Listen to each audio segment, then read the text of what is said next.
the things you own end up owning you.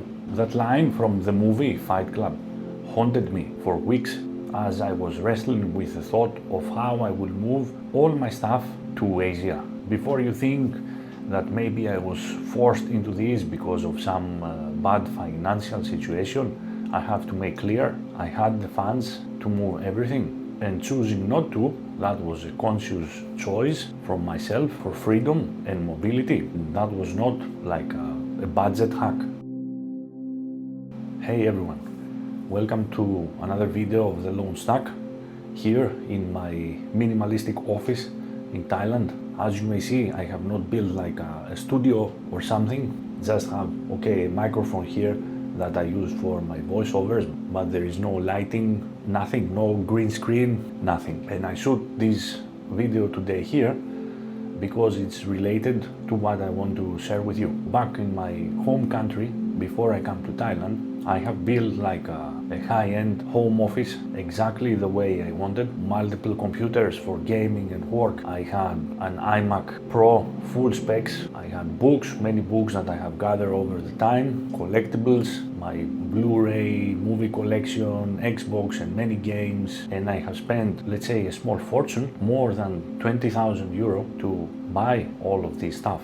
So when I wanted to move to Thailand, I ran the numbers about shipping everything, and the numbers didn't really make sense. Also, when I started thinking what will happen if I want to move between cities or even between countries here in Southeast Asia, this idea didn't make sense. What I did was I tried to make a list of essentials that I could take with me. But every time that I would remove an item from that list, it felt like I was losing a part of myself. This is when the line from the movie Fight Club came into my mind and really hit me. I understood that all my stuff are not really empowering me, they keep me like a hostage. I also realized that I was terrified of losing them. But fortunately, I was also terrified of staying at the same place, at the same relationship, and there are more details to this story, but I will keep them for another video. So what I did is that I reminded myself that what we fear is what we should be doing, because this is what will make us grow. And in order to do that, we have to take action. So I called a very good friend of mine. I handed over to him everything that I could sell, and I let him flip it fast, so I wouldn't have to worry about depreciation of their value. And all I have kept was one laptop, components of the main desktop that I had, and some peripherals. When I first arrived in Thailand, I only brought with me one laptop.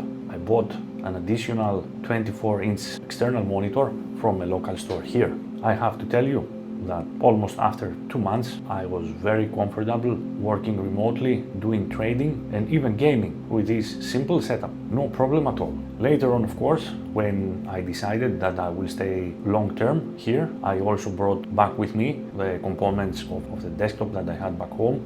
So the motherboard, the GPU, the discs, because these were super easy to transfer in my travel bag. And now, in comparison with what I had before, this is my office. Very simple, one monitor, 27 inches, 4K. This is enough for me for now. My computer, I bought here in Thailand the case, the liquid system and the power supply. Everything else I brought here from back home. And of course, I bought some peripherals, keyboard, mouse, the headsets also I brought with me from my country. A simple desk, and that's it. Honestly, the freedom that I gained from doing all of this is priceless. I still buy some new things now and then. For example, because I started now with YouTube, I want maybe to buy a small second monitor. The difference is that I am hyper aware of not letting these things to own me, and instead use them to make my life easier. And let me also be clear again, this is not some anti-money talk. I am not like a minimalistic zealot. What I have done in order to gain my freedom and more mobility instead of clutter, and having these things was feeling like you have an anchor that keeping you down and not let you move freely. So if you got like enough cash to be an expat and make like a super nice setup, more power to you. My choice has nothing to do with the balance of my bank account. The last step that I take was also to sell my car back home, and after that I had nothing that kept me back. I was completely free. That awakening is something, the feeling is something that I can really pass to you via this video. This is something that you have to live to understand it. So here I am. If I want tomorrow to move to another condo or to another city or to another country, it is very easy to be done.